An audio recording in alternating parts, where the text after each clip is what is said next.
እሺ እንደምን አላችሁ? የሚገርም ዜና ነው ይዤላችሁ የመጣሁት። በመካከለኛው ምስራቅና በምስራቅ አፍሪካ ዙሪያ ነው የማቀርብላችሁ ማለት ነው። አሜሪካ በትላንትናው ዕለት ሰምታችሁ ከሆነ ማለት ነው ከኢራን ጋር ያለኝ ጦርነት ጨርሻለሁ ብላለች። ጨርሻለሁ፣ በቃ ተጠናቋል።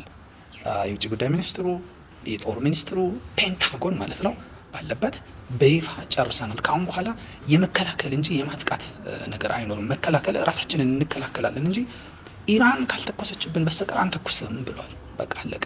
ካሁን በኋላ ያለው ጊዜ ነገሩን በስምምነት ለመቋጨት መላ መፈለግ፣ የተለያዩ ዘዴዎችን መፈለግ እንጂ ካሁን በኋላ ጦርነት አናደርግም ብሏል። ይህ ምን ማለት ነው? ምን አደረጉ? ምን አስበው ምን አሳኩና አሜሪካ? እንዲሁም ትላንትና ሲአይኤ ምን አለ? በኢራን የኒውክሌር ጣቢያዎች ላይ የደረሰው ጉዳት እዚህ ግባ የሚባል አይደለም። አሜሪካና እስራኤል የፈጸሙት ጥቃት ይህን ጉዳት አላደረሰበትም አለ። ከዛ በፊት ከትላንትና ወዲያ ምን ብያችሁ ነበረ? ምንድነው ፕሮጀክት ፍሪደም ምናምን የሚባል ነገር ሃርሙዝን የማቋረጥ በጦር መርከቦቿ ሌሎችን መርከቦች እያጀበች ለማሳለፍ ዘመቻ ከፍታ ነበረ። ትላንትና ምን አለች?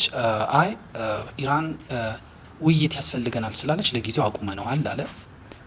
ዛሬ ደግሞ እየወጡ ባሉ የተለያዩ ዘገባዎች እነ ፓኪስታን በቃ ይሄ ነገር ይቁም ስላሉን ወዳጅ አገሮች ስለመከሩን አቁመነዋል፣ ይሄ ፕሮጀክት ፍሪደም የሚባለው መርከቦችን እያጀብን የምናሳልፈው ነገር ቆመዋል አለ። አሜሪካ የወጠነችው እኔን ለአሸናፊነት ያበቃኛል ያለችው መንገድ ሁሉ ኦልሞስት ቆመ ማለት ነው። አሁን ብሎኬጁ ነው ያለው። ብሎኬጁ እንዴት ይቀጥላል የሚለው ነው። ብሎኬጁ እንዴት ይቀጥላል? ቻይና የአሜሪካንን ብሎኬጅ አሜሪካ ከኢራን እንዴት አደርጋላችሁ እንዲህ ምን ትላላችሁ ብላ ብታገዳችሁ የእሷን ክልከላ የእሷን ማዕቀብ ተከትላችሁ ወይም ተቀብላችሁ የምትሄዱ ከሆነ እቀጣችኋለሁ ብላለች የራሷን ካምፓኒዎች። ኢራን በተለያዩ መንገዶች አሁንም እየሸጠች ነው ነዳጆቿን። ምንድን ነው የአሜሪካ ብሎኬጅ ፋይዳው ምንድን ነው? ፋይዳውም ይህን ያህል ስለሆነ ነው። መርከቦችን አጅቤ ሄዳለሁ፣ ሃርሙዝ ውስጥ የተቀበሩ ፈንጂዎችን እንዲፈነዱ አስይዣለሁ፣ ምን ብዙ ነገር ብሎ ነበር ትራምፕ። በአጭሩ ምን ልላችሁ ነው፣ በእኔ ሂሳብ በእኔ ድምዳሜ አሜሪካ ብዙ ተቋማቶቿን የኢራንን አፍርሳለች፣ ብዙ ነገሮችን አፍርሳለች። ግን ኢራን አንድ ነገር አሳክታለች። አንደኛ ሃርሙዝን ተቆጣጥራለች። ካሁን በኋላ ሃርሙዝ ማለት የኢራን ይዞታ ነው፣ ግዛት ነው። እሷ በዘረጋችው ኬላ ቁጥጥር ስር ነው ሌሎች ዓለም አቀፍ ወይ የዓለም መርከቦች የሚሄዱት ማለት ነው። ከፍለው እሷ በምታወጣው ህግ፣ በኢራን ህግ ነው የሚተዳደረው ማለት ነው። ሜቢ እንዳለችው ኦማን ከገባችበት እንጂ ከኦማን ጋር አብረን፣ ምክንያቱም የጋራቸው ስለሆነ ድንበር ስለሚጋሩ ማለት ነው፣ የውሃውን ድንበር ስለሚጋሩት። ሌላ ኢራን አልተበተነችም፣ ሉዓላዊነቷን አላጣችም። አሁንም ያው ማዕቀቡ እንዳለንም ኒውክለሯን አንድ ቅንጣት አሳልፍ አልሰጠችም ለአሜሪካ፣ አልወደመም። ሲአይኤ ትላንት እንደተናገረው በዚህ ጦርነት እስራኤል ይዛ መታ የነበረ ግሬተር እስራኤልን የሚያዋልድ የተለያዩ ነገሮችን ማሳካት ነበር። የኢራን መበታተን ብቻ ሳይሆን እንደነ ሊባኖስ የመሳሰሉ አካባቢዎችን በቃ በሌላ አቅም መቆጣጠር ነበረ እና ትራምፕ በበላይነት ይሄ ነገር ቢሳካለት የቦርድ ኦፍ ፒስ በቃ ከዩኤን በላይ ገዝፎ ዓለም አቀፍ ተቋም እንዲሆን ነበረ። አሁን ባለው ሁኔታ ይሆናሉ ወይ ብላችሁ ብታስቡ አይሆንም። አሜሪካ ተሸንፋለች፣ አሸንፋለች። የአሜሪካ ፈልገዋል ያለችውን ነገር አሳክታለች፣ አላሳካችም ብትሉ አላሳካችም። ክብሯን ነው ያጣችው፣ ራሷን ነው ያስገመተችው፣ ቴክኖሎጂዎቿን ነው ያዘረፈችው። እነ ቻይና፣ ራሻ የመሳሰሉ ቴክኖሎጂዎቿን በደንብ ነው የዘረፏት። በጣም ከሶፍትዌር ከዳታ ጀምሮ ብዙ ነገር ሃርድዌሩን ሙሉ ወስደውባታል። የወደቁ አውሮፕላኖችና ድሮኖች፣ የተለያዩ መሳሪያዎች ማለት ነው።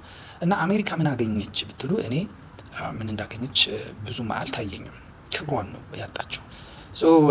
በዚህ ጦርነት አሜሪካ ተጠቅማለች የሚል ምንም አይነት ነገር የለኝም። ምናልባት ከሚድተርም ኢሌክሽን በኋላ ትራምፕ ቀንቶት ካሸነፈ ይህንን ጦርነት ሊቀሰቅሰው ይችል ይሆናል። ግን ይችላሉ ወይ? ያሸንፋሉ ወይ? በሴኔቱም በኮንግረሱም ማለት ነው አብላጫ ድምጽ ያገኛሉ ወይ? ወይንስ ተሸንፎ እንደውም ለኢምፒችመንት ሁሉ ስጋት ይዳረጋል የሚለው ምን ይሆናል? እኔ ግን የሚያሸንፍ አይመስለኝም። የኢራን ጉዳይ በዚህ ተጠናቋል። ምን ይሁን ለኢትዮጵያ ምንድነው ትርፉ? ይሄ አሜሪካ እና እስራኤል ሀርሙዝን አጥተዋል ማለት ነው። ይሄ ማለት ከኒውክለር በላይ ነው። የሀርሙዝ ሰርጥን አጥተዋል። እንደፈለጉ የዓለም አቀፍ የውሃ ክልል ነው ብለው እንደፈለጉ የሚሄዱበት ነው። ከፍለው ነው የሚሄዱት። አሜሪካን በዛ ከሄደች ከፍላ ነው የምትሄደው። እስራኤልን በዛ ከሄደች ከፍላ ነው የምትሄደው። እንደውም ላይሄዱ ሁሉ ይችላሉ። ይሄ ደግሞ ማንን ስጋት ላይ ይጥላል? እነ ባቤል ማንዴብን ይሄ ቀይ ባህር ሰርጥን ስጋት ላይ ይጥላል። እነማ እናንተም ከፍላችሁ ሂዱ ሊባሉ ይችላሉ። ማለት የባለቤትነት ጥያቄ ሊያነሱ ይችላሉ። የመን የባለቤትነት ጥያቄ ልታነሳ ችላለች። ከኤርትራ ጋር በመተባበር በዚህ በኩል የምታልፉ ከፍላችሁ ሂዱ። ሁሉም እያስከፈለ ነው። ስዊዝ ካናል ይኸው ኬላ ዘርግታ ግብጽ እያስከፈለች ነው። ሀርሙዝ ይኸው ኢራን ከፍላ እንትን ኬላ ዘርግታ እያስከፈለች ነው። ይኸው ባቤል ማንዴብም የኛ ነው፣ በጋራ አካባቢ እንቆጣጠራለን ክፈሉ ሊሉ ይችላሉ። ሶ ምን ሊመጣ ይችላል ማለት ነው? እዚህ አካባቢ አሜሪካ ወይ ጦሯን ልታሰፍር ይችላለች፣ ወይ ደግሞ አቅም ያለው ኃይል እዛ አካባቢ ልታኖር ይችላለች። አቅም ያለው ማን ነው በዚህ አካባቢ ብትሉ ጅቡቲ ልትሆን አችልም። ኤርትራ ልትሆን አችልም።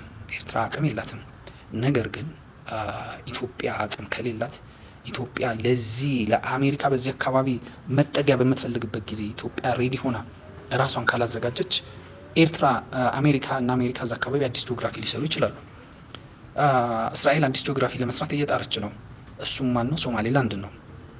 ምንም እንኳ እንትና እስራኤል ለሶማሌላንድ እውቅና ሰጥታ በዛ አካባቢ የበላይነት ለመያዝ ብትጥርም አሜሪካ ግን ያንን ቦታ መንካት አልፈለገችም። ምክንያቱም ሶማሌ ምንም እንኳ አገር ማለት መንግስት አልባ የሆነች ይሄን ጠንካራ መንግስት የሌላት ብትሆንም አልሻባብ ስላለ ለሶማሌላንድ እውቅና በመስጠት ሞቃዲሾን ማሳዘን አልፈልግም። ምንም አቅመ ቢስ ቢሆኑ ሞቃዲሾን ማሳዘን አልፈልግም። እሱ ምንድነው ማድረግ የምፈልገው? እስራኤልን ተያት፣ እሱ እኔ አያዋጣኝም፣ እሱ ሌላ አዲስ መንገድ ነው የምፈልገው ብላ ወደ ኤርትራ ልትሄድ ይችላለች። ኤርትራ በዚህ ሰሞን እንደምትሰሙት በቃ ማዕቀቡን አነሳልሻለሁ ከአንቺ ጋር አብሬ ልስራ ብላ ኦልሞስት የልመና አይነት ነገር እያቀረበች ነው። ህወሓት ደግሞ ይህንን የአሜሪካ ጠጋ ማለት አይቶ እኛም ከኤርትራ ጋር በፌዴሬሽን ሆነን አንድ ሀገር ሆነን እንደውም ሌሎችም የአማራ ክልል አካባቢዎች አስፈላጊ የሆኑ ቦታዎችን ክሌም በማድረግ የቀይ ባህር ዘብ እንሆናለን እኛን ደግፊን የሚል አይነት ቅስቀሳና እንቅስቃሴ ጀምሯል። ኢትዮጵያ ምን እያደረገች ነው የሚለው ነው። በዚህ ላይ በስፋት እንናገራለን። ኢትዮጵያ ምን እያደረገች ነው? ራሷን እያስበላች ነው ወይንስ ራሷን እያስተዋወቀች ነው? በአሰብ ጉዳይ በምን ዙሪያ ናሬቲቫ ምንድን ነው? ልመና ነው ወይስ ክሌም ነው የምታደርገው? እንናገርበታለን።